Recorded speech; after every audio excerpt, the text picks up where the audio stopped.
Oh, hey. On today's show, we will cover influencers who hype modern quarterbacks. Didn't you see a bunch of those quarterbacks got traded last week? Do the dumb influencers in this hobby ever get held accountable for their horrible card picks?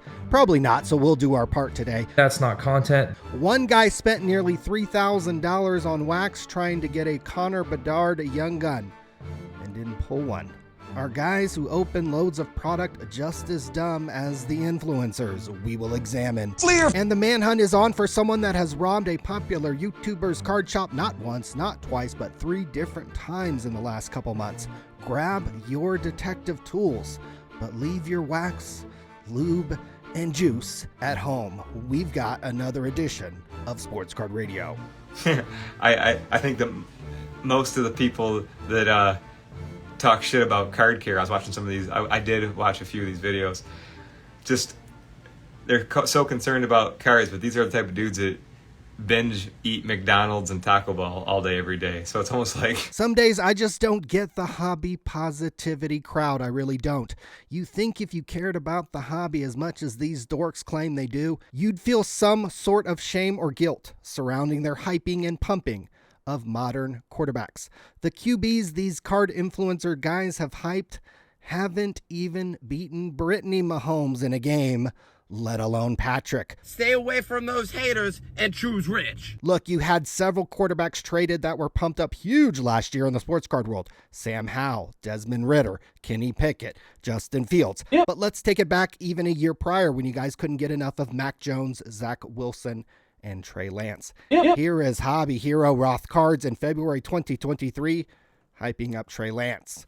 I just drove 4 hours to Miami to pick up one of Trey Lance's biggest national treasure cards. NT Swoosh, 2 of 2, SGC 9 with a 10 auto grade. This is a massive card. Let me know in the comments if you believe in Trey Lance for next year. Would anybody drive 4 hours for a Trey Lance card today? Here is Roth Cards again a few months later in May of 2023, hyping up Sam Howell. My goodness, you see the title, and it is true. I just made a play on his biggest card. This is his best card on the market. Someone like the sports card investor invested into 2 Desmond Ridder 1-of-1 cards. One I think he even bought from Roth Cards. What a deal. What a deal. It's a big deal, man. Desmond Ridder, True Gem Plus, is going to a great home. It's going to Atlanta. It's going to Atlanta. Going to Atlanta, baby. It's going home. And look, guys like Roth, guys like Jeff, I know this industry hates to hear it. They influence other people. Don't believe me? Here is some rando on YouTube hyping Justin Fields. Who does he sound like to you guys? Here are a couple of reasons why I believe that this rookie is going to be one of the biggest investments that you can make, whether it be a year, 5 years, or 10 years down the road. I've done a lot of research and a lot of analytical research, and the data kind of shows that this is a really huge investment opportunity that you guys have. It doesn't just stop with pump and dumpers like Jeff, Roth, and their imitators. One of the most popular pieces of content put out last year for sports cards was Card Collector 2 buying a Kenny Pickett autograph card. At least 1.9 million people can see how nice a guy Card Collector 2 apparently is. As you know, with me, I bring this up because the NFL hype cycle will begin again soon if it hasn't began already. Influencers will prance around at card shows selling you on the latest hyped up quarterback. Let me guess, the guys they hype won't be named Mahomes, Montana, or Brady. A lot of other, YouTube channels and podcasts, they will attack me. And they will say, Jeff is not a collector. He's just in it for the money. That's the number one criticism that gets slung out around me. Jeff is not a collector. He's just in it for the money.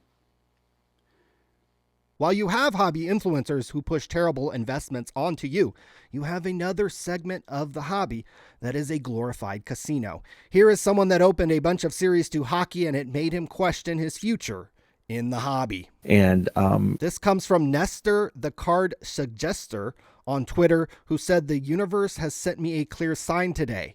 After 17 tins, 24 blasters, 2 mega boxes, no Bedard Young Guns. He ended the tweet saying he was going to take the weekend and think about his future. And sprinkle on some self-care and wellness on top of that. I added up what he likely spent on all the product, and he basically could have just bought a Bedard Young Gun outright. It got me thinking, who's dumber? The influencers, the people who listen to the influencers, or the people who buy wax expecting it to be something other than a slot machine? I'd be curious to hear your thoughts. And the thing that annoys me is when people want to get on a soapbox and wax poetic about their choice and want to rub it all over everybody else. People, like, save your daddy issues for somebody else. You know what I mean? So, like, let the manhunt begin. Ethan Elvis is dealing with a guy who has robbed his Lancaster, Kentucky sports card shop not once, not twice, but 3 different times, guys. Here is one time where the customer casually slides some single cards into his pocket.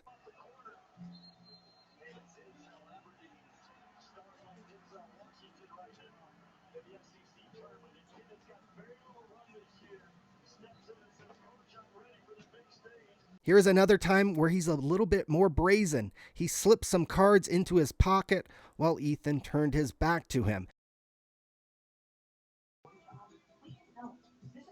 I think I'll get one of the hangers of prison football.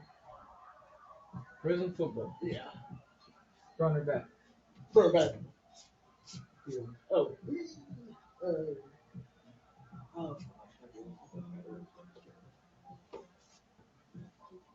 And not to be outdone, here's a third little slide into the pocket of some single cards. They're $3. Oh, I'm sorry, I didn't see that. Yeah, everything in a top loader, unless it's marked, is $3. Oh. Then anything in a sleeve is $1. Then if it's not in a sleeve, it's 50 cents. Okay. In the case of the 3, right? Yes. While we were editing the video, it appears Ethan's shop was pickpocketed a 4th and a 5th time. Let's take a look at that 4th clip.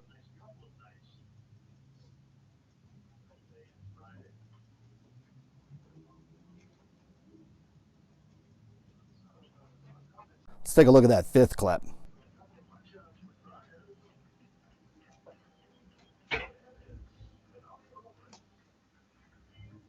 If you or anyone you know might have information on who this man is, please contact Ethan Sports Cards or the Lancaster, Kentucky Police Department. And we at Sports Card Radio will certainly do our part. If we have to put in a phone call to one of our Stockton homies to come down and take care of things, we can certainly make it happen. Nick Diaz, the winner. What have I been buying lately? Really just trying to prepare for this card show that is in San Francisco. We will be at next weekend, Friday and Saturday. I've picked up about, 60 Brock Purdy rookies that I'll take and try and flip at the show. Bought this 2021 Contenders Optic Gold Wave Austin Reeves card, serial numbered 6 of 10. Hey, I'm a Lakers fan, so this will probably hang around for a while. Although I did see it was a PSA 5. Perhaps I can take some of Kurt's card care juice, rub it all over it, and it'll come back a 5.5. Guys, I've got a Taco Bell to find out here, and we will see you for our live stream Thursday. We will be back, and we will see you then. Clear.